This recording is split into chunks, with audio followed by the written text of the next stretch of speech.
Hello, everybody. Welcome back to DND404. I am your DM, Tony, and joined with me today are the other 4 cereal mascots in my pantry. That's right. I have all the cereals, and here are my 4 favorites, starting with the delicious, sugary Jared. What's going on, guys? Myelin reporting in, and my cereal of choice would be Captain Crunch. So the captain. Captain Crunch. The captain from Captain Crunch. The captain. The captain is your mascot. Captain. You just can't go wrong. When I heard this, that was immediately who I thought. Iconic. He's the man. So good. Dan, what about you? Hello, everybody. My name is Dan. I play Boram DuMarais, your bog frog artificer. And I'm going to say the one that I think is the #1 draft pick that for some reason Jared didn't say. And that is Count Chocula. I'm the Count Chocula wow. of this podcast. We were very certain we had each other's, but we were, but no, I was definitely far away from Captain Crunch. All right. How about you, Alec? Yeah, my name is Alec. I play Kaz'il Amberleaf, and you guys couldn't see this because this is an audio podcast, but I was staring at Dan when he thinks Count Chocula is the first overall draft. Number 1, absolutely not. It's definitely my pick, which is the leprechaun from Lucky Charms. I do like that. Absolutely first overall pick. What about you, Kyleigh? Hiya, I'm Kyleigh. I play Vivien, and I'm so thankful I do have a lot of these up north. And my mascot of choice is Toucan Sam, because I love Fruit Loops. yeah. For Love a Peach talking Peppers, toucan. Kyleigh? Are you serious right now, dude? We got our first steal of the campaign. Nice. Yoink. Tony, how about you? Wow. I'm gonna go with the squad. All right, I'm gonna go with the main squad. My homies from when I was growing up, from watching Saturday morning cartoons. My boys, Snap, Crackle, and Pop. I'm talking Rice Krispies, baby. Yeah. My backup was the cannibalistic squares from Cinnamon Toast Crunch. Dude, Tony the Tiger. Yeah, that was mine. Tony the Tiger. Dude, go eat Frosted Flakes. It's so good. But we're not rating the cereal. We're rating the mascots. Okay, so what about the Cuckoo for Cocoa Puffs guy? That's a great that guy one. was That's iconic. That's a top 5 That for was me. the other one I was going to pick if someone else said something. I agree with that. That's a top 5. But you know the deal. Before we get to the recap, I got to give you the rundown. And today's rundown is pretty simple. I did this last time. Sorry, Tony. Still in thunder. What the damn hell? And I did this last campaign, but since we're in a new campaign and we got a lot of new listeners, I got to ask this again. Go in the comments wherever you are on YouTube, Spotify, Apple Podcast, iHeartRadio. Can you leave comments there? If you can, do so, because I want to know where you're listening from. I'm talking country. I definitely want to know state, because I want to see if there's anyone from Connecticut listening, because I have yet to have someone comment that, and I would love to know that. So go in those comments. So we can go to your house. All right. And let me know where you're listening from. And what's after that, Dan? The recap. All right. A lot happened last episode. So, buckle up. Outside the tavern, no panda and a human. They were talking to a kid and thinking, man, this is a new one. Let's talk about it. Wait, should we take her home? Can't hesitate, cause it's the back, she's all alone. Bo went across town, hold it, sunny like a clown. Myelin climbing all around until the group was going down. Well, it's getting sicker, don't you get the picture? Gotta find a way to whip her up a nice elixir. I think she's getting worse. Go and grab your purse. Time to travel across the town to see a Cajun nurse. Whoa. Try to steal a horse? Whoa. Gotta stay the course? Whoa. Don't you know the silver hope you're flying and he's zooming cause you built like a Porsche? Shh. Kaz'il got the first. Woo. Boram got coerced. She. Finally the party gathered. Boram's feeling pretty bothered. Man, this is the worst. Kaz'il. Outside, talking to a stack of bones that likes his horse and owns a shop down the street. Boram. Healing up Noella with a potion that knocks her out and waits for everyone to sleep. Tiptoe. Cross the floor. Grab Noella's hat while the rest snore. Identify the feather, sure enough it's from a feet nicks. Make a fake, roll a check, fool him with some key tricks. Tiptoe, cross the floor. Put the hat back while the rest snore. Give me an alibi, the tiefling wakes up in time. Vivien, pain of mind, go to sleep is fine. Next morning! Feeling good, like you should. Noella's moving, she's in danger, understood, but something else is brewing. Help her out, think we could band together, let's get grooving. Myelin, I think you need a bath. Come here, it's not that odd. Stop scratching me or you feel my wrath. Screw this. Hit it, bud. Disgraced in the Heartland, a star could set things right, manufacture the magical, and return a soul to light. From a scorched, fractured forest to twilight in discourse, cleanse the rivers that bleed in this swamp of deceit and remorse. Help us conquer the shadow, dawn with a bright glow. We'll find where we belong, but what will await us when all our secrets are gone? Bonjour, bonsoir, and au revoir, and welcome to the land of Umbrea. Name's Boram, your bog frog artificer. And join with me's a rich rogue, pompous paladin, ravenous repena, and a gramophone in the sky. And this is DND404. We don't need a fucking bard. I'm You're the bard. fucking speechless, bro. That was so good. That was really good. And I'm super happy. I don't have to give next week's recap. That's my favorite part. Yeah, whoever does it next week better, like, really improve, upon what... Who's Wait, next who- week? I think it's Tony. Ah, biscuits. I'm glad my shit one was first. Can I redo mine? All right. Boyos, girlo.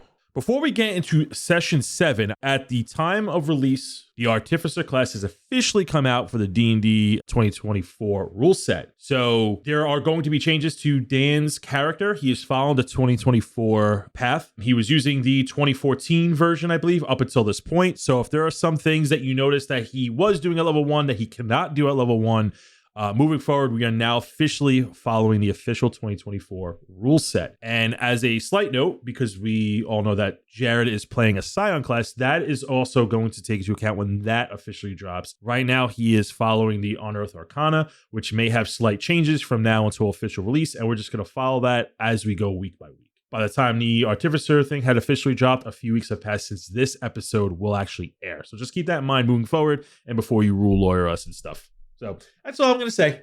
All right. We pick up today's session with you, Myelin. You find yourself in a very strange place. Dark, afraid, gasping for air. You are surrounded by darkness caused by blurred vision. You try to speak and yell, but no sound comes out. You are silenced as you struggle and gasp for air. Struggling to keep your eyes open as they sting and burn. You feel this force pushing you down, trying to pin you. You try to paw, scratch, and claw your way out, but your movements are slowed and sluggish. You keep struggling and struggling, but you are small, and the large hand pinning you down is so strong. This creature, this being that fed you, this person you once trusted, now shadows over you, seemingly trying to suffocate you, kill you.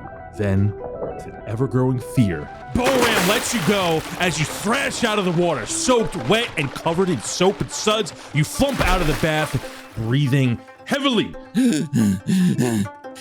How dare you?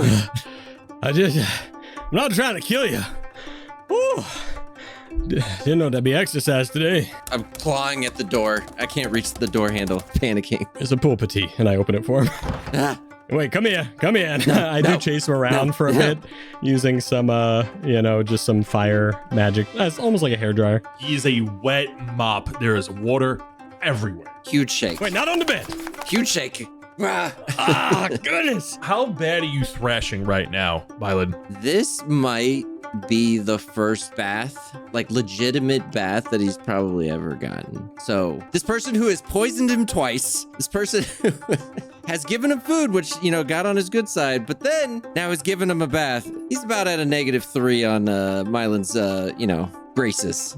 With that, give me a dexterity throw if you like to see if anything breaks, if you thrash, if glasses break, or like you just cause any type of destruction as Boram is trying to dry you. I got a 16. There are some shattered beakers and glasses, and loose tools begin to fall off. your desks. Nothing important breaks, but it is now very messy and wet in Boram's apartment. I'm using Magic Hand. I get it for free and it's invisible. And you just see things flying across the room. How dare you? No, Hitting my face. Never. As I chase you. Vivien is just watching by the table. I forgot I was there. Yeah, Vivien's there. Vivien's just hiding Is she like under the bed, under my workbench or something? under the table. Yeah. Push all the chairs in towards her. I thought I left. Sorry. She's gonna just scream out, "Oh my God! Why is this happening?" Finally, feels like he's kind of drying off, goes to the bed and starts doing kind of feet up in the air, shimming back and forth so that his back is against the bed and just drying the rest of him off, and then nuzzling his face into the bed and then getting his face as dry as possible. As Mylin's doing that, Boram is sitting very upset on the bed with like blood coming from a spot on his forehead where a beaker hit him, just holding his hand with some fire over him as he does that to dry him. After a while, Myelin stops and then stands up, and he's pretty frustrated. Kind of looks around. Good day, Mylin. All right, come sit at the table. I'll give you a snack before we go. Vivien pushes out one of the chairs and crawls out, drenched and flicks off everything. Are you happy, Myelin? His right arm is starting to twitch, and his right eye is also twitching. What do you mean? Me happy? Oh, you never had a bath before, have you? Trying to drown me? That's what that was? All right, that's my fault. I should have said something beforehand. Should have asked. Come sit at the table. And you see that Boram puts a sausage on the table. Picks it up with his magic hand and eats it in bed. Vivien's gonna take a handkerchief out of her pocket and just walk over to Boram and give it to him and just go, "For your face. Thanks for taking one for the team." Thank you. He doesn't even look at her. He just like grabs it, dejected, wipes his face, hands it back to her. Thanks. Oh, Mylin, you know what happens on bath day though, right? What? More sausage? Well, good boys, they go in and do their baths. They get pancakes. You ever had a pancake? You start sniffing. I don't smell any pancakes. Oh, so you know what it is. All right, let's get going. Vivien, you find a spot. And I grab my coat and put it on.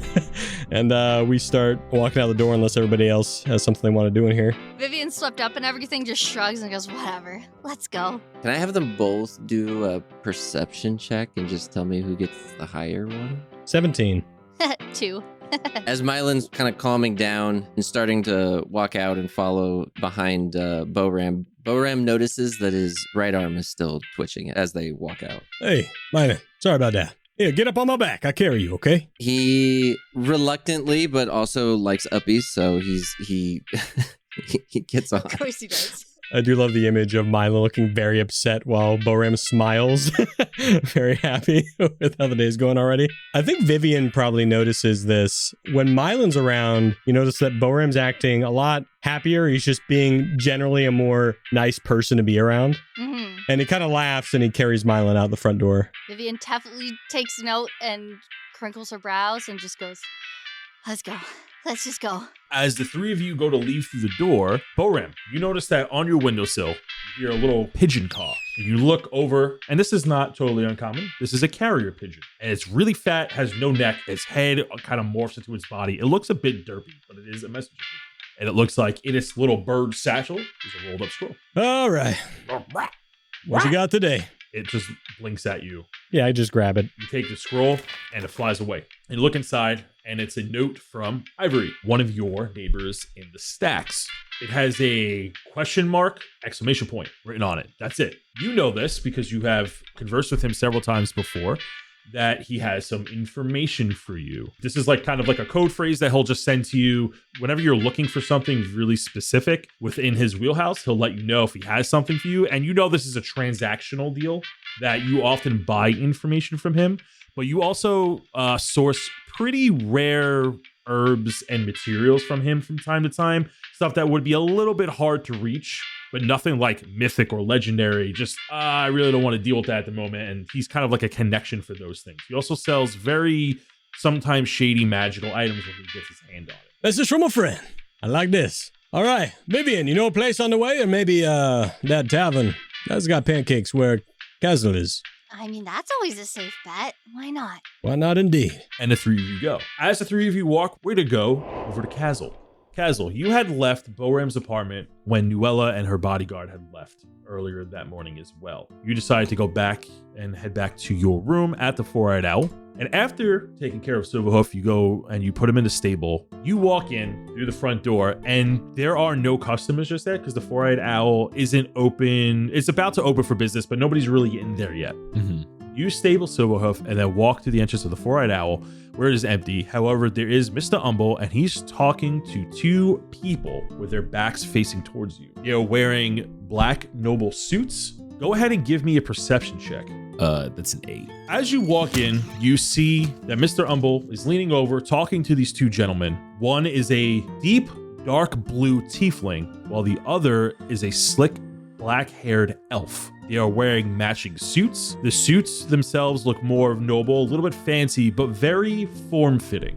And as you walk in, they just turn around. You overhear Mr. Umble going, I appreciate that, fellas, but you really don't have to worry about me. But I appreciate you looking out for me. Maybe next time. You see the two of them look at you, look back at Mr. Umble, nod, and begin to walk towards you, going towards the entrance. Their faces are very stern and stoic, but they have a sense of professionalism about them. And as they walk towards the door, you see that they both step to the side on either side of you, but leaving you enough space to walk into the tavern so they're not blocking your path. They're being courteous, but you do get the sense they're checking you out at the same time. I want to, like, as they're walking by me, I want to glance at them again, and I want to try to see if I can see any sort of like insignias or symbols that they may have either on their clothing or like if they have like sheathed weapons or something like that. I want to just see if I can see anything else about them. With an 8, you do know that they have sheath weapons. It's not uncommon. They each have a short sword each, but you do not notice any sigils or symbols on their clothes. Okay. Their suits are pretty monochrome with like a gold trim, but even the gold trim on the suits are pretty dark. I just take note of it then. Kaz'il takes a mental picture of their faces. They let you pass as you walk into the tavern and then leave promptly. You are now at the Four-Eyed Owl, and Mr. Umble, like always, waves you on in, very comforting, has a soft smile on his face, and goes back to cleaning the bar top, getting ready for today's rush of customers. Yeah, I'll walk up to Mr. Umble and I'll say, so it looks like you had some pretty fancy people in here, huh? Never seen outfits like that before. Yeah, it's a little uncommon when they stop by, but those noble types usually stop by from time to time. They try to make me an offer, people try to buy the place, people try to offer goods and services, and I just gotta turn them down. Sometimes it's worthwhile to listen to them, but nothing you need to worry yourself about. They were trying to buy the place. Oh, these guys? No, they were offering a service, and I just politely declined. I kind of look back one more time as they walk out the door. They are gone as you look back at the door settling in. I'll be like, kitchen open yet? Oh, it's about to be. I'm actually just waiting for someone to help to come in, and but I got some oatmeal ready to go. But if you want some little more hearthy, then you might have to wait just a few minutes. Yeah, that's fine. I'll be over here. And I point to the table that we usually sit at in the corner. All right. You expecting company or sitting by yourself today? You know what? As much as I would love to just absolutely sit by myself, I have a feeling I won't be. And I just look at him dead in the face. Yeah.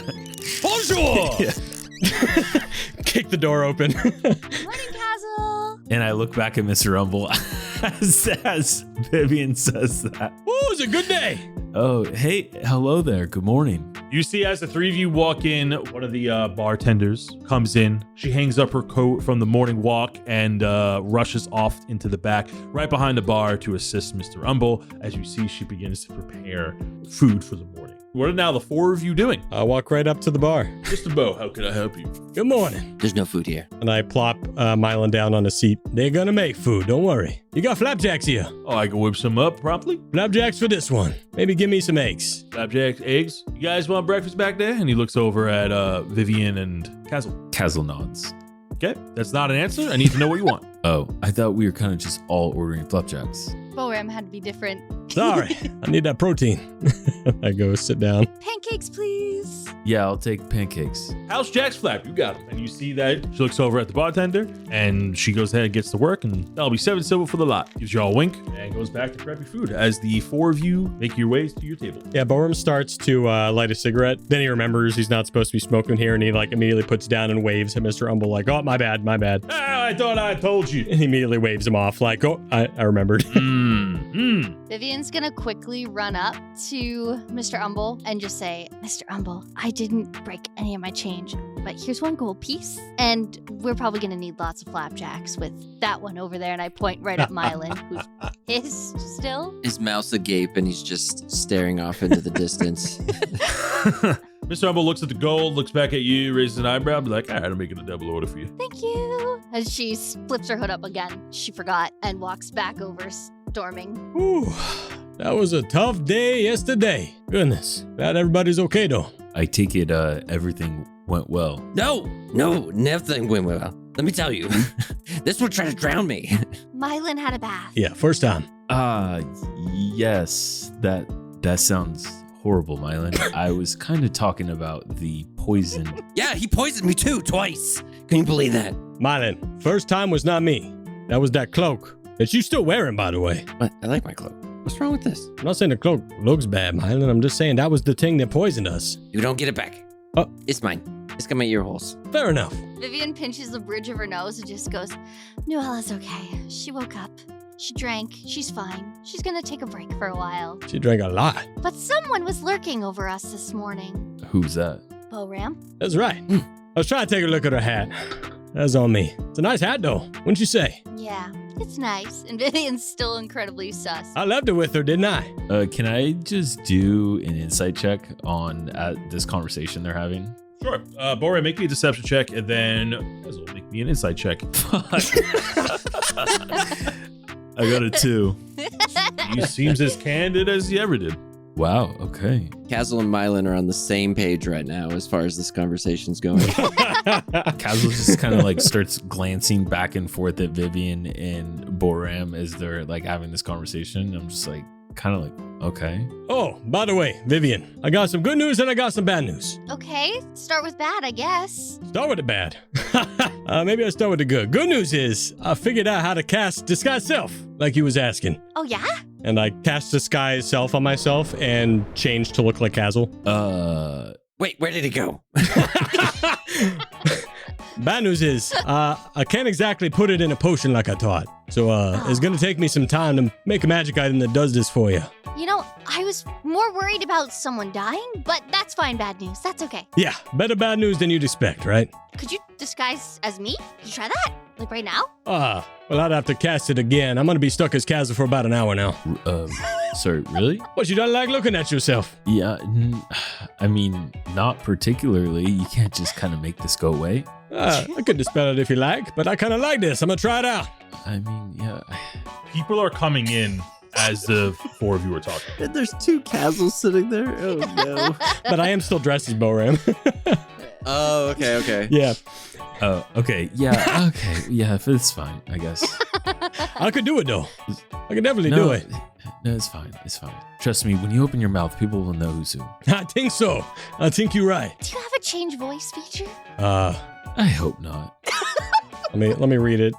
You make yourself, including your clothing, armor, weapons. Oh, I guess I can change my weapons and armor and other belongings look different until the spell ends. You seem 1 foot shorter. There you go. That would help. Or taller and can appear heavier or lighter. You must adopt a form that has the same basic arrangement of limbs, so that works. The changes wrought by the spell fail to hold up to physical inspection. For example, if you use this spell to add a hat to your outfit, objects pass through the hat, and anyone who touches it would feel nothing. So I would have to maybe find a way to disguise my voice a bit, if that's something you need, but... This could work. We'll see how it looks once it wears off. Maybe I need some clarification. You need this spell to cast on yourself or something else? On someone else. Oh, maybe I don't need to make the magic item after all then. As long as I can cast it. Perfect.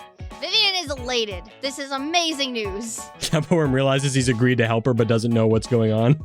I'm sure it'll be fine. Mm-hmm. Absolutely. Also, can I see your dagger a sec? Vivien will pass one over. Thought of something real nice last night. You talk amongst yourselves as I work on this. He has like a piece of charcoal and he's writing sigils on the hilt of your dagger and adding some like little bits of gems and wire. So, Myelin, let me get this straight. You're mad because he gave you a bath? I mean, you guys keep calling it a bath, but that was pure him trying to drown me. Myelin lost his mind after. It scratched me up real good, and I pull my dress shirt down, and you see now next to my scar are more scratches. Oh my god. Got a bite mark here too, and I show my forearm. Let's not do that again. That was not fun. Mm-mm. Oh, but then we might not get flapjacks again. Okay, first off, we haven't even got flapjacks yet. I keep hearing about these and not seeing them. Don't worry, they're coming. Can I do a perception check to see behind the bar if there is flapjacks? These are the rolls you get nat 20s on. You can see 18. that. Do they have milk back there also while I'm looking? Of course they have milk. Is it within 30 feet of me? Yes. Vivien's gonna turn to him real quick. She sees him eyeing up and goes, I already paid for extra. Just order it properly, please, Myelin. Order. You ask the person behind the bar Oh, okay. and say, I want milk, please. I want milk, please. To the waiter. He just shouts it at whoever. Milk for the dog. You see the Mr. Rumble turns around, grabs a carafe of milk, sets it next to a couple of plates ready to be served of flapjacks as the bartender brings it over. As she walks over with the flapjack, she places it before you, bows, and goes back to Mr. Rumble. Vivien says thank you and takes her part and starts eating delicately. Wait. Hold on there. And Boram takes some butter and like puts it over the top. You needed some syrup and syrups it up. Well, you gonna just sit there and look at it or you gonna eat it? Myelin takes a little lick of the syrup. It's like the first time he's like, you give a child a Pepsi or something like that. His mind is just fried for a second. And then all of a sudden he's like, oh my God. It just dives into it. All right. I think this is about done, Vivien. Hey, give me your hand a sec. What are you gonna do with it? I'm giving you a magic item. Okay. And then she'll put out her hand very cautiously. Yeah, and without asking, he pricks your hand. And then he puts a dagger in your hand. And you see the sigils that he wrote on the hilts begin to glow and actually become engravings. And it becomes like it just magically glows all across the dagger. All right. Sorry about that. Need to be done though. Maybe go over there to the dartboard and throw your dagger at it. You could have just warned me. Where's the fun in that? I will walk over, I guess, and throw it at the dartboard. Watch this. She's gonna like this. And I nudge Kaz'il. Okay. Where would this dartboard be? There's a dartboard in the north side of the tavern, right next to the staircase. Vivien's gonna walk north to between the fireplace and the stairwell, and she's gonna whip that dagger at the dartboard. You throw the dagger at the dartboard, and almost in the instant that it hits the dartboard, it disappears. And for a second, like, what's going on? But then you feel your hand. And you notice the dagger appeared right back in your hand after you threw it. Whoa, that's crazy. You can add a returning dagger from the magic items into your... So it's a +1 dagger. Wait, how'd you make that? This is with my artificer infusions. And it's permanent? Or until I make a new infusion. Oh, so you get one infusion at a time. I get 4 plans. I get to make 2 infused items. At a time. Yes. So if you make a third infused item, one of of them them goes away. Yeah. Gotcha. Okay. I hate artificers. I'll be honest, we're pretty early in, and I got a feeling there's more tricks like this. To quote another podcast, already you've pissed me off. Vivien's hyped from this, and she starts skipping back. This is the coolest thing ever! Glad you like it. Thank you! And she's booking it back to the table. What you think, Kaz'il? Maybe we go out, find some twins for these twins, no? Raises his eyebrows at Kaz'il. It took me a second to understand what was happening. Are you shorter or taller than me? I'm the same size. Well, maybe I made myself exactly your size. We're the same size now. Oh God. Okay. Yeah. Maybe sometime later. Yeah. Of course. Yep. I'm gonna be the best wingman you ever saw. God, Kaz'il is just absolutely dreading this. Every part of it. Yep. Oh, wait a sec. You got a wife back home? No. You single? Yeah.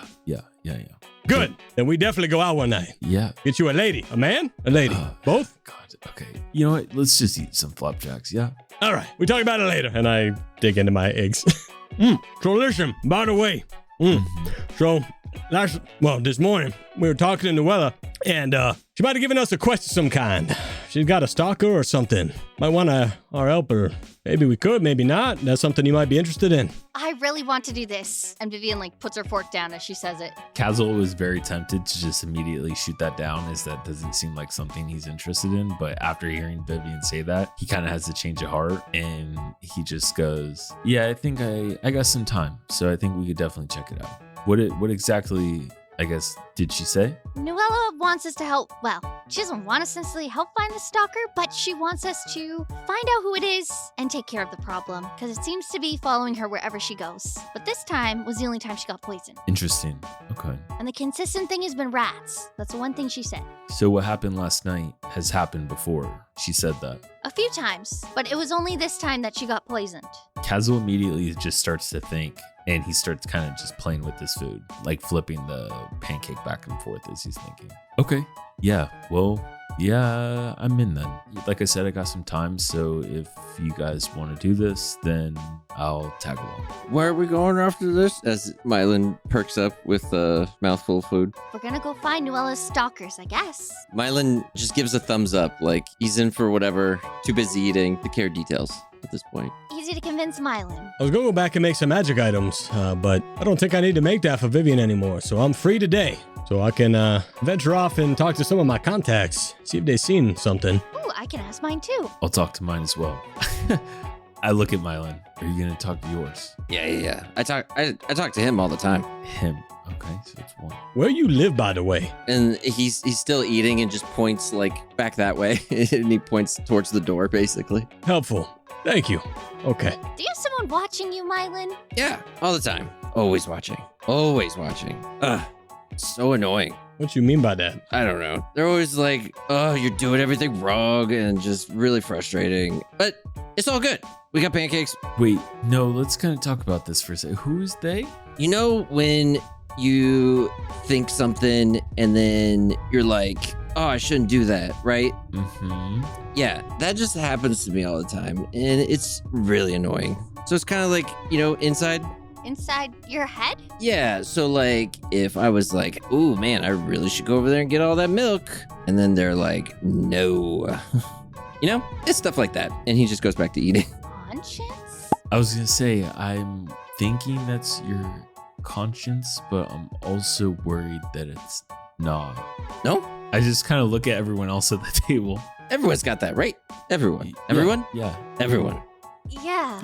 Yeah. Definitely. See, I thought so. Do you have parents, Myelin? And he just goes back to eating. Vivien's greatly concerned, but looks at the other two and nods. All right, well, I'll take your plates up, and maybe we discuss this later. And Boram will clean the plates, but leave the 2 other plates of pancakes that are still there from Myelin. He goes up to Umble, and he's like, yes, here are the plates. Thank you. Thanks, Kaz'il. I really appreciate that. He takes the place. I wink at him, look him up and down and wink at him. Boram. Weird. He's just Boram, get over here. weird. Sorry, I can't help myself. I'm over here. Bozil, as you're at the bar and Kaz'il yells over to you, you hear a familiar voice behind you as somebody who just walked in and is heading your way. A familiar face. It is Nuella's bodyguard from last night. Comes over and you see he wipes his feet off. He goes, good, you're here. Just the person I was looking for. Kaz'il. And he walks over to you, Boram. I nod. So we had another one of those letters arrive this morning, but this one looked particularly different than the other threatening messages, as Nuella was able to find something of use. And he hands you a letter, and you see that on the letter, it looks like in very weird handwriting. It almost looks like it was written by somebody's offhand, so it wasn't traceable and not at all lined. Very scratchy, very scribbly. And the message says, your songs travel far, Bard, far enough that even the shadows have heard them. Keep singing, and you may find the next verse written in your blood. This message kind of steadies the course as the other ones, but we noticed that this one had a piece of it removed. The other letters have been pretty intact for the most part, but we thought this one stood out. Nuella, with a sharp mind, mended it and was able to find a strange but familiar symbol on it. And he points to the corner of the page. Now, the mending spell, for those that don't know, is a cantrip that you can use to repair a simple object of a simple destruction or something that was written over or something was old, dirty. The mending cantrip can fix something very easy, like a letter or a book or a simple toy or even contraption. However, when mending something, you can tell that it's in its newest, purest form. So the corner of the letter looks very fresh as the rest of the letter looks like normal, used, well-traveled paper. and you notice that there's a symbol on it. The symbol is a picture of a stag with a raven sitting on its back. Behind it is a big bottle that looks like liquor. Boram, are you familiar with Rockhead Homestead? The town that is within the Rockhead Forest. Yeah, well enough. He's been there a few times. There's a couple people there. It's a symbol of a distillery that is located in the Rockhead Homestead, known as the Stag and Raven Distillery. It's one of the main exports of the town. They make very nice spirits there. Actually, with your fascination with making moonshine and different liquors and stuff like that, you actually know this place pretty well now that I mention it. So Stag and Raven is a distillery in the Rockhead Homestead that uses the benefits of the forest to make their spirits. Specifically, they have a stream of water that is a runoff from God's Aspiration, the tallest mountain in the Heartland. And it's very purified water, very, very high quality, and they use this to make their spirits. So their stuff is pretty top shelf. So it looks like a piece of paper used by that distillery. So the bodyguard continues, we haven't had any letters with markings or symbol on them. And given how hastily it was written, we wonder if the stalker was drunk or under the influence of something at the time, and maybe realized before sending this out, trying to mask their location. Boram will caress his cheek and go, thank you, I appreciate it, and walk back to the group. That is very weird. I'm over here. I'm gonna go now. And walks out. Oh. He kind of tries to wave him down, but I'm over here. Vivien just pats Kaz'il on the shoulder and just goes, it's okay. It's okay. Man, people are nice to you. Yeah, that's what happens when you're nice to them. Okay, anyways, what did he say? You can read the letter for yourself, and I put it down. The symbol, though, I recognize it. It's from a place a bit west of the forest. Yeah, any of you ever been to Rockhead Homestead? I have not, no. Maybe we go. This distillery, nice. They got some good stuff there. Seems like a good idea. A good start. Yeah, yep, we can check it out. Do we want to go right after we finish our food, or do we want to do something first? Ooh, I don't think I could go today. But as long as I got the day to prep and travel, I can head out first thing tomorrow morning. Okay, perfect. That's what I was hoping for, too. I mean, if you're not doing anything, Factor, you join us? You like the woods, right? I do like the woods. Very, very nice. So this little one's in, we all in then. Just need to make sure that I tighten everything up here before I leave, you know? I got bills and stuff. So like, how far of a trip are we talking? Are we talking like way in the forest? How far is it, Tony? So if by foot, it'll take you about a full day. If you leave in the morning, you'll get there by night. It's not too bad because it's a main road that's pretty direct. If you take any type of transportation there, it'll take you half a day, a few hours. Vivien's gonna turn to Kaz'il and go, does Silverhoof mind being hooked up to a cart? No. When I first bought Silverhoof, he was actually used as a transportation horse, carrying loads from village to village. So I don't think he will have a hard time doing so. No. I can ask some connections, see if we can get a wagon, save us some time, energy. I mean, I like that. Sounds fine to me. And if Silverhoof needs a friend, I'll see if I can get another horse to join. Sure. Yeah. He does well with horses, so either way. All right. We meet at the edge of town tomorrow morning. What you think? You would leave through the south gate. That is the main entrance to the city. There is a north gate, but it's mainly used for boats, almost like an emergency entrance, but it's not like one citizens would normally use. It's mainly used by anybody in the guild compound or if they need to bring something large in for the city, but it's not like a common main entrance. The main entrance is the south city port. Is that the entrance they dragged the fire giant through? No, that also came through the south. Tell you what, I can meet you in the market district. We can find some good breakfast there before we head out. Sure, that works for me. It's Sounds pretty good. Close. Well, if that's settled, I'm gonna get out of here, do some chores, and meet you tomorrow. Kaz'il nods. Before you go, can you not look like me anymore out there in the streets, please? What's that? I have like Can't hear you. reputation. Sorry, the I need music's too loud in here. There's no I just music. don't know what you're saying. And he's vocally like lowering his voice as he walks backwards out of the tavern. I'm just worried what he'll do out there. I'm so sorry for your loss. I know. Just wait. I'm sure he'll turn into you too. Just wait. I'm sure there's a day.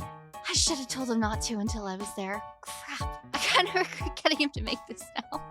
Boram leaves and Myelin's sitting there swinging his feet. So, what are we gonna do now? Mylin's not like a fighter, right? He uses like his mind and spells and stuff. You've seen him do a little bit of fighting, but not much. But what I'm saying is like melee combat, like he hasn't really yeah. partaken in it. No, not once that you've seen.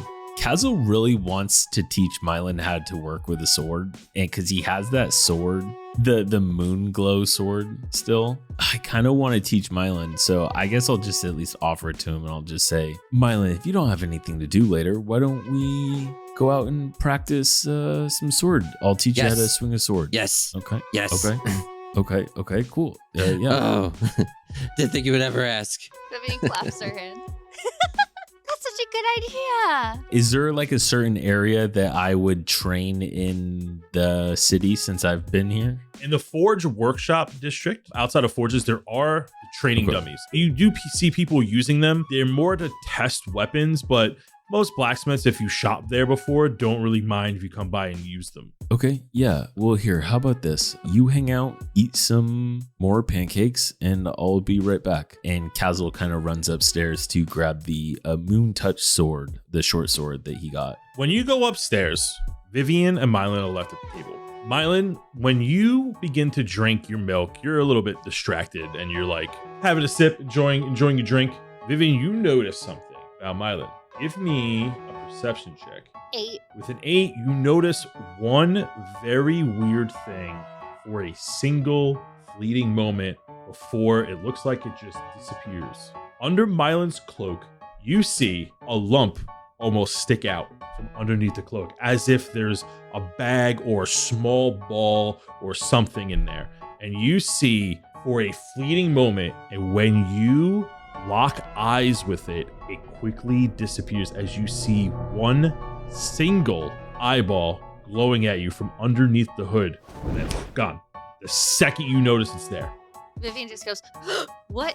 What happened? Was I talking to myself? Did I do something? He looks around and he's like, did I spill milk? And Vivien's just gonna grab his hood and rip it down. Did you feel something on the back of your head a second ago? Nope. I was just sitting here. Anything been weird lately? You guys have been weird. I don't know. This has been the weirdest couple days of my life. I gotta be honest. I don't even know what's real anymore. I've never ate so much in my life. I've never talked so much in my life. This is crazy. That's okay, Myelin. And she just gives him a scratch. Ooh. You keep me posted if anything weird happens, okay? I'll keep my eye out. When you say weird, like a person turning into another person, or like Maybe feeling a person turning into a person on your neck. Okay. Yeah. No, that hasn't happened. Kaz'il, you return with the Moon Touch sword. Okay, are you ready to go? He finished licking his plate and then puts it down and then jumps off his seat. The loud thud gives a thumbs up. Vivien just turns and goes, you guys have fun. I'll take it from here. Sounds good. If you want, we'll be back here later. Sure. And Vivien will come back later, but she'll go do her chores first. I'll go get that carriage and that horse. Myelin is starting to understand transportation only because of Boram, so he crawls up on you to take him somewhere. Oh my god. Okay. Okay, I'm ready. I guess we're doing this. Oh yeah, Boram's been carrying him. Of course he has. That makes sense. Of course.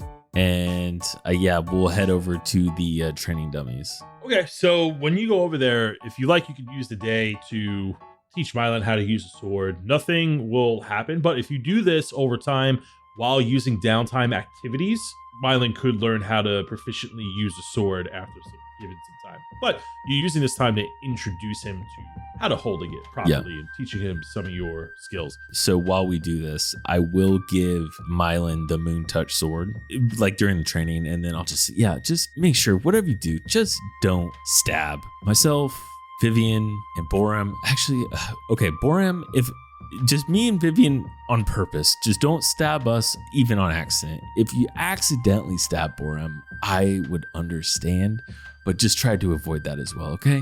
I mean, if you try to give me bath again. I was gonna say, yeah, if it comes to the bath, just don't, all right? Just don't use the weapon. Don't use the, don't. Yeah, don't. Okay. And he doesn't break eye contact with them. Don't use it. So Myelin and Castle go to the industrial district by the forges and workshops to train. Vivien, what are you doing? I'm gonna go back to my hideout. Vivien's gonna clean up the plates, give them back, head on out. She's gonna give them about like a 10-minute head start, just so she doesn't have to worry about Myelin trying to follow her around. because I want to still keep it a secret. But I'm gonna stealth my way back in because I want to ask my people to help me secure some stuff for the next day. Vivien, after lingering behind a few minutes to make sure you are not followed by your friends, you return to your hideout. After slipping through the crowd, hiding in plain sight, you close the door behind you. You are quickly greeted by your 2 contacts.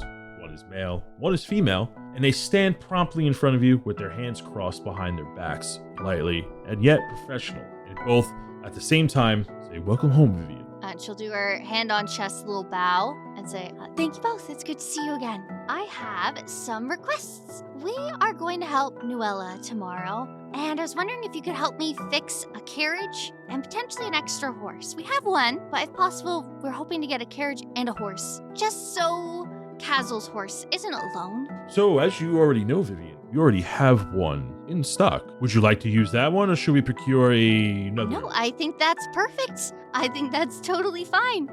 Would you mind having somebody make sure that they stock it with lots of food? Nothing too heavy, of course. Maybe a few extra bottles of milk?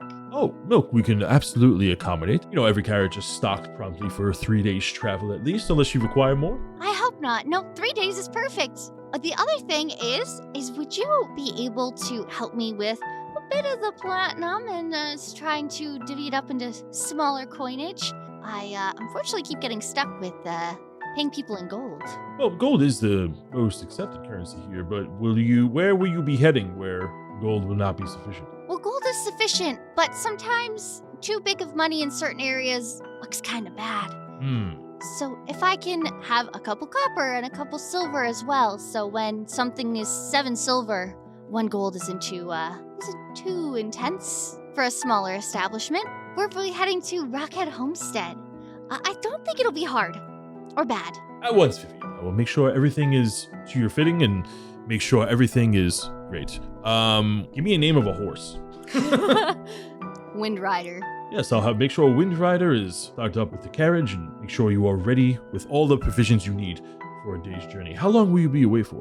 I'm hoping no longer than 2 days at most. And if you don't hear from me by the 3rd day, please send for help. Of course, as you wish. And hopefully we do not need to come to that. I hope not. We should be okay, but you never know. They both bow, take a step back, and then turn around and proceed to carry out your requests.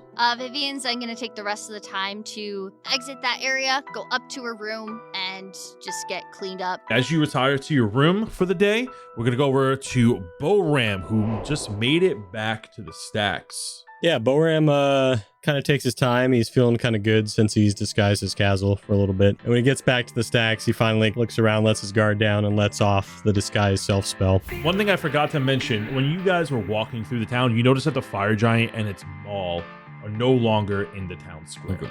They have been moved. So the first thing Boram's going to do is he's going to go knock on his landlord's door. You go to knock on the door and there is no answer. This is common. That's fine. And I'm going to just put a sack of gold, maybe as a coffer or something. Yes, absolutely has a drop box. Yeah. And he drops 31 gold in there just to make sure he gets his payment in for the week. And then Boram feels a little more relaxed, so he's going to pop over and see Ivory before heading back into his little apartment. You climb a couple of wooden staircases, then go down a few staircases, then go over a rickety bridge onto a platform where you see a very nice, but still kind of worn down, metal shanty with wooded windows. Looks very weird. Looks like the building was taken like half from a used forge mixed with like a hut, kind of built on top of each other. Honestly, anything would be very uncomfortable living in here if it was technically alive. You go into Ossian's illustrious goods. Hey, Ivory! How's your bones in them? Well, if these are my favorite customers, Boram, how you doing? Today's good. I just been looking for you. I've been looking for you. Can I interest you in anything? Maybe interest you in some fancy herbs, maybe a nice little drink. And then you look over to your left and you see this chest with a huge mouth and all of these weird vines and tendrils and inside like organs as a mimic tries to charge at you, but it's stuck in a wooden cage. It's like chomp, chomp, chomp, chomp, chomp, trying to get into you. He is a caged mimic. Something new in stock. Boram doesn't flinch. He's used to this kind of stuff, and he lights a cigarette. All right. You know I got that very illustrious livestock. You see, I also have a carnivorous man-eating plant over there too. And you see like this large plant with teeth that's just like slowly opening and closing, like it's breathing, but it's also like baring its fangs. Ooh, good stock today. Yeah, I get a lot of weird orders, but Oh, by the way, here's a bit of lemon juice for you. Rub that on your bones and make them look a bit like you in your younger days. Lemon. You know I prefer lime, but I appreciate that. Listen, what you prefer though, this is gonna work better. Takes a sip of his coffee from his mug, goes through his bones, and you see the floor is just dripping wet. All right, I definitely want to look at your wares, but maybe we just talk one-on-one for a moment. And I just put down the letter and slide it across to him. He stares at you with empty eye sockets. His hand takes the letter and slides it back towards him. If he had eyeballs, you would assume that he looked at it and slides the note underneath the counter. I see you got my letter, and I appreciate you coming by. Now you know the cost to do a business. This information might cost you 7 gold.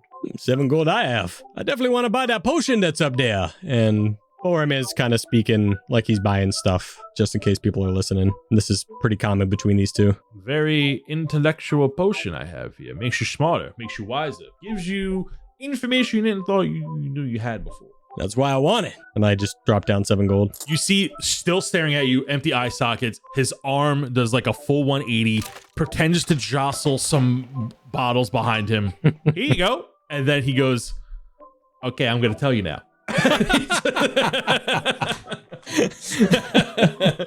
Does he speak any other languages? You've seen him talk Goblin, Gnomish, Halfling, and Undercommon before. Okay, stuff maybe Boram could learn in the future, but he'll just listen intently as he's also kind of eyeing the new wares that he has around the shop. He leans in, takes another sip, and he goes, over at the Rockhead Homestead, one of my connections over there, just got a pretty good shipment of manticore teeth. I know this is something you've been looking for. Now, you know how pricey manticore teeth could be, but you also know your friend Ivory, and this gentleman who happens to have these manticore teeth, well, he owes me a bit of a favor, and you'd be able to buy some manticore teeth at a heavy discount from him. Ooh.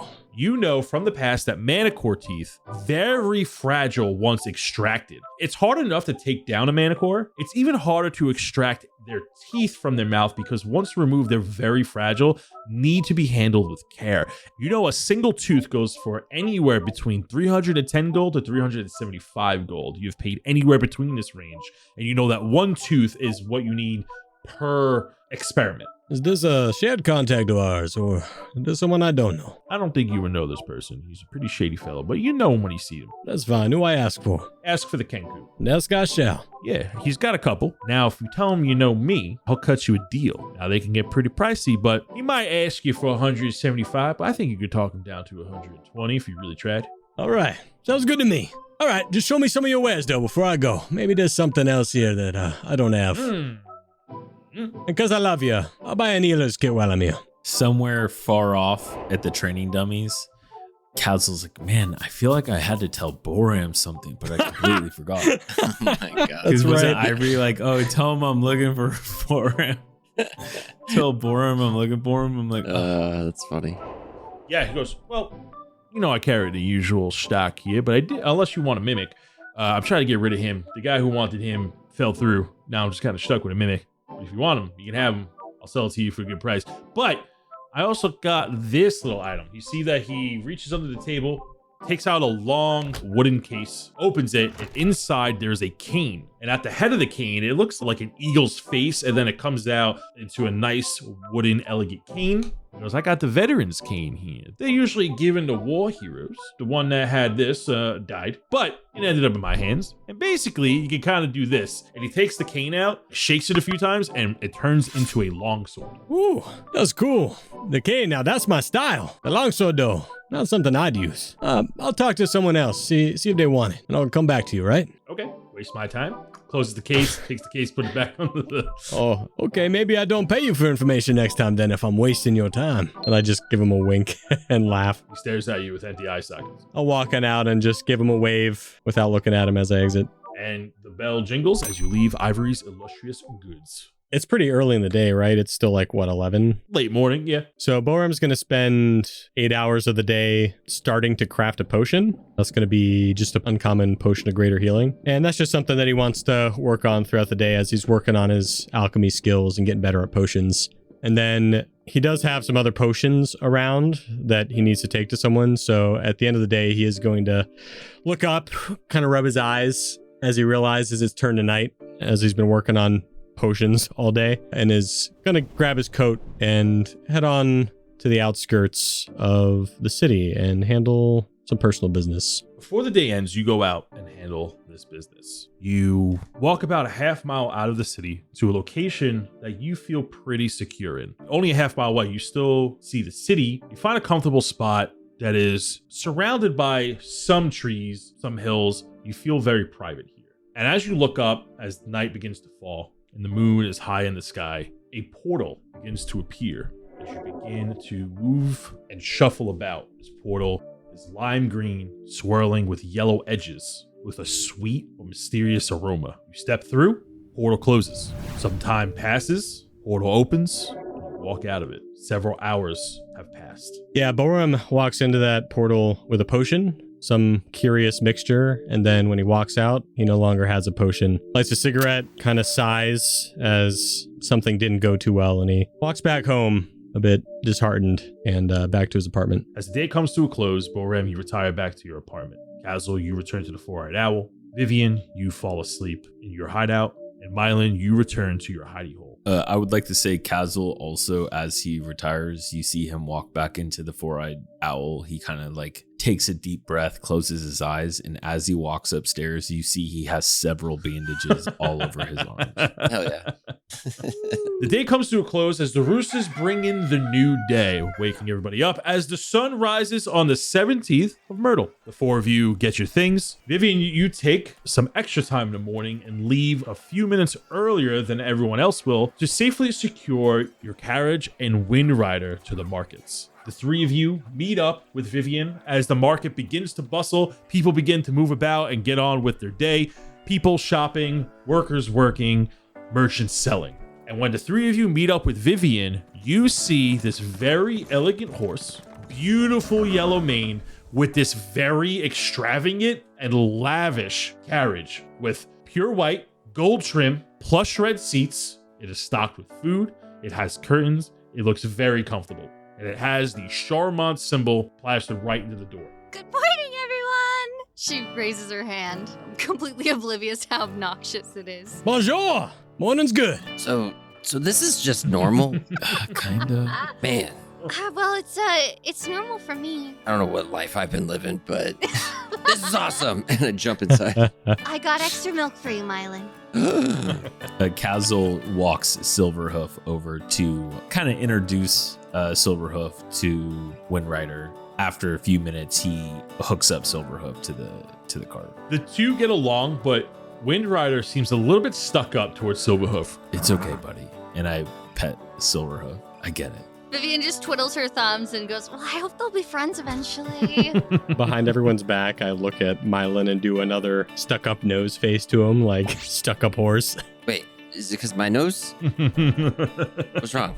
I pinched my nose. But yeah, Vivien, thank you for getting this all set up. I know it's not easy. Oh, it's really easy actually for me, but of course, no worries. Wait, it's not easy for you guys? Why can she do it and you guys Well, can't I'm do just saying, like, I thought she was trying to be sneaky, but she has her family crest literally right there. And I point to the giant crest on the door. My family's well known, and if we're traveling to these places, it could bring in thieves, but we're strong enough. But it could let us in further to nobles and stuff, and Boram said it was a nice place, so the Charmant name might actually do something for us. That's a good point. Yeah, I gotta say, I think that's a great idea. They're gonna like you there. Oh, will they? She's nervous. It took some warming up to me. First time I went in there. I wonder why. I do too. And I just smile at Kaz'il. Okay, that's good. Well, hop on in. There's rations for everyone. We got rations in here. And he steps in. Well, a little more than rations, I guess. Are these cakes? Of course. What travel is complete without cakes? This is the fanciest travel I ever done. It's a free for all. Okay, hold on. We should not just let it be a free-for-all. And I kind of look at Myelin Myelin, it has to last us 3 days. Us, all of us, Myelin. 3 days. I installed extra milk. Inside this plush carriage, there is a very fancy tea set, almost like a cooler contraption, keeping the milk cold, keeping drinks cold. Very fancy glasses. The booze that's there is that of champagne. It's not even like good liquor or anything. It's just champagne. Very, very fancy. Myelin looks at Boram. Wait, this is portable and it's nicer than your place. And I look at Boram. What's up with this? What's going on? It sure is nicer. I don't have the funds to live in a place nice as this, so maybe I get there someday. Maybe you too. But you want to live the fancy life. It's pretty nice. It's not all that great sometimes. And Vivien looks off to the corner. Look at this. I hold up 2 jugs of milk. That's the good part. And she finger guns. Myelin dodges.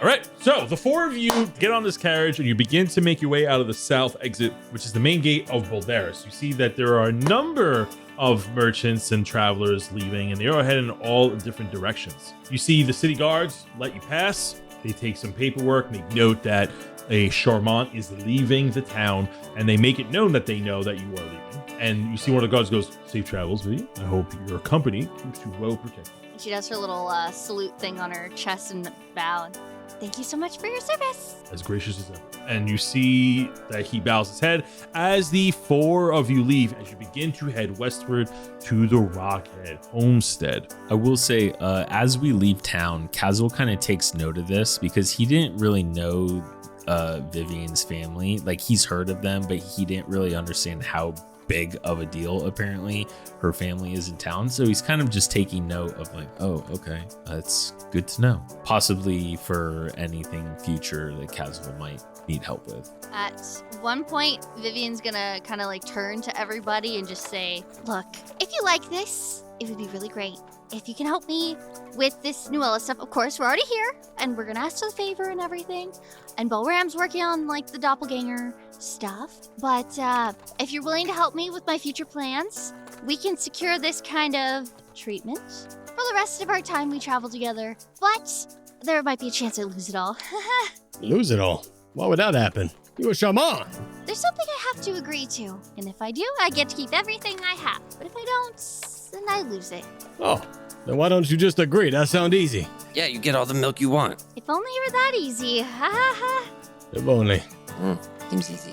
Perfect. Well, then we're in agreement. Listen, I will say, I appreciate all the help. It means a lot, and it hasn't been going unnoticed. That's why I made that dagger for you. It's a bit of a sign of appreciation. Don't think I didn't recognize you paying at the door earlier and paying for some other things. So, really, thank you. Well, thank you very much. I had to beat Kaz'il.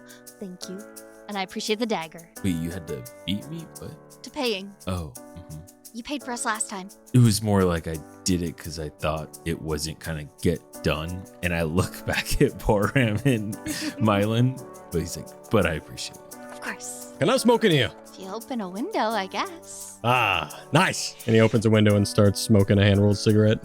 Some time passes, a few hours, and you make your way on this road. This road is well paved, and then you feel a sudden thud in the road, where the nice path suddenly turns to a dirt road. Well maintained, but the extension of the city has officially ended. There is a fork in the road, a path that heads northwest to Rockhead Homestead, where you see a sign, and you see that there is a path that rears off down a hill that leads to another mountain range way in the distance. You do know that there are some towns in that direction, but there are no marked signs. As you continue to travel down this dirt road, it begins to thunder in the distance. Clouds become heavy. As deep, distant thunder begins to boom and heavy clouds begin to roll over the horizon, you are making your way towards the Rockhead Homestead. And as the sky begins to darken, as always, even during the night sky, even when the daytime becomes shrouded by heavy clouds, you see the shooting star slowly pass through the sky. And a moment of silence falls onto the 4 of you as you are able to see it in the daytime. As the 4 of you look upon it, what's going through your heads? So I think Kaz'il is, again, he understands how the dynamic of the group, although it seems like he's annoyed at Boram and Myelin in certain times, I think he does appreciate the company, because before getting to this point, while he's been in town, he's just really been alone. I think he really appreciates that. And then obviously he does see how genuine Vivien is in, you know, helping everybody, and then also I guess just trying to make like a true connection. So he's kind of taken back by it, but he also, in I guess the same breath, he tries to remember why he's on the material plane and everything he needs to do to get everything done. So although he's along for the ride, it's kind of like a remembrance of why he's here and like what he has to do. Vivien, what's going through your mind as you are looking at the shooting star through the carriage window?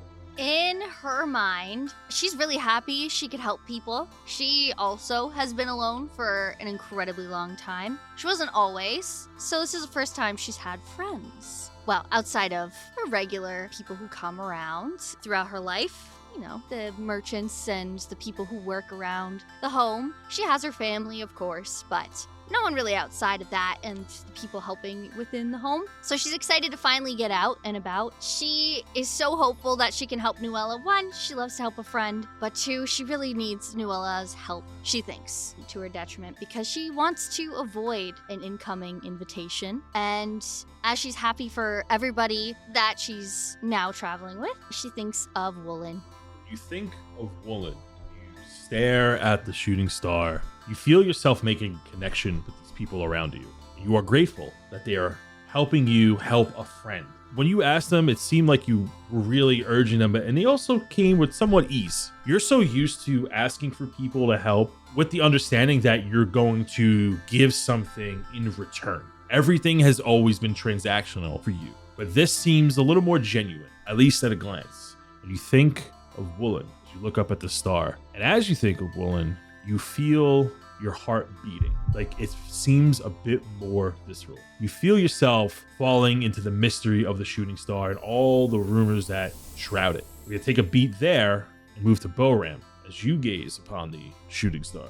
What is going through your mind? Yeah, as the day's beginning to turn to night, Boram's been staring at the star, kind of losing track. What once was a very beautiful memory for him, and the cigarette ash is just slowly falling onto his lap as he's forgotten to, tap it outside the car. Boram's reached into his shirt and he's kind of fiddling with this precious item that's at the end of his necklace. He's kind of just staring and eventually kind of realizes he's been kind of staring for a while, and he'll get a little nervous and put that item back into his shirt. I would say if anybody wants to do a perception check to see, he will try and do a sleight of hand to put that back in discreetly. Kaz'il will do one. That's a 20 sleight of hand. Oh, well, too bad it doesn't beat my 7. Shit. Yeah.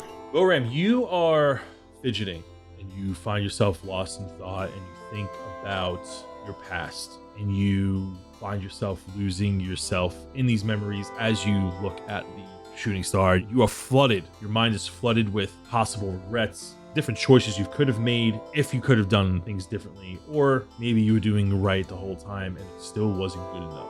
Myelin, what is going through your mind as you look at the shooting star? Mylin's staring up at the star. Something comes over him. His arm starts twitching again, and then it reaches out and grabs the closest person to him, which happens to be Boram, and he casts a spell, and the spell is Telepathic Bond. I can speak basically telepathic to one person. So I reach out, and it's more of a feeling. And the feeling is that is his. He wants it. He has to get it. And it's this need that star is his. Yeah, Boram's head juts over and some of the ash flies off, and he kind of just looks at Myelin concerned, but feels that, and he looks up back towards the star with that feeling. Boram, you're looking at Myelin. Your attention breaks away from your thoughts, and you see everyone just kind of looking at the star from their point of view out the window, minding their own business. And your attention comes back to Myelin. It snaps to him on this connection. You see Vivien and Kaz'il looking at the star like any normal traveler would be looking at it when silence falls upon it. And you see Myelin looking at it with eagerness. You see him looking at it with intention, hope. And you see that his tail might wag a little bit, but it's intense. And as he looks up at the star, Myelin, you feel a pulse in your heart. And then a thunderous boom comes from the sky again. of a loud stroke of thunder. As through the dark cloud, a blue speck falls from the sky, lands right in front of the car. Dirt, rocks, and rubble explode into paths. Silverhoof and Windrider launch back up on their hind legs as they stop suddenly. Kaz'il and Vivien, you notice as the two of you were still looking up at the shooting star, you felt or saw a piece of it break off and land before you with lightning speed. And that is where we're going to end this week's session. No! Woo! my I really God. liked that. That was fun. Mylin's trying to kill us. Goddamn, Myelin. No. Give me 5 more minutes. 5 more minutes. 5 more minutes, Mom. That's good. That's good. Yeah, that was. What a good session. Stuff's going down. Possibly. Who knows? The plot thickens. I just need to update my note. Star has fallen. It's on. Well, It's on. something has fallen. The shooting star is still in the sky. Yeah. But something came from its trajectory. I wonder what could happen. Who knows? I guess we'll find out in session 8. Combat. I will say, this is like a really long stretch without combat. We'll talk about it in the after show. But yeah, this is kind of difficult for me. I was going to say, I felt there was a moment where I looked over and I was like, man, Tony hasn't talked for a while. That's because we were too busy role playing. And I was like, man, I kind of miss the days when it was Reginald would chime in every once in a while. You know Yeah, what I mean? I ain't here, dude. I'm not there. I can't force you guys to do whatever I want you to do. Yeah. Except when you directly ignore him the whole time. And what happens when I let you guys do your thing? You spend 40 minutes eating pancakes. Oh, yeah. Well, sometimes you just got to hang out, man. Relax. There was I want to talk about some things I had to do in this session that I didn't originally plan for. We'll talk about that in a minute. Moving on from that, does anybody have any solid recommendations before we spin the wheel of intros? For sure. Yeah, what's up? It is called Cloudheim. It literally comes out tomorrow, or on the December 4th. But so by the time this airs, it's already out. It's so good. It's a video game or? Video game, yes. It's on Steam, comes out December 4th. So as of recording this, 2 days. And me and my group of friends got to play the beta of it. Jared's other group of friends. Yeah. Just fake friends. That's like being social. I'm kidding. I love y'all. I do love y'all. It's so fun. It's like Legends of Zelda, like where you just have an open world you can go run around, play in. There's level up mechanics. There's an enormous flying turtle that is your base. It's so ambitious and does a little of everything. It's one of those worlds you could just get lost in and just be like, where am I now? Like, what are we doing? There's dungeons.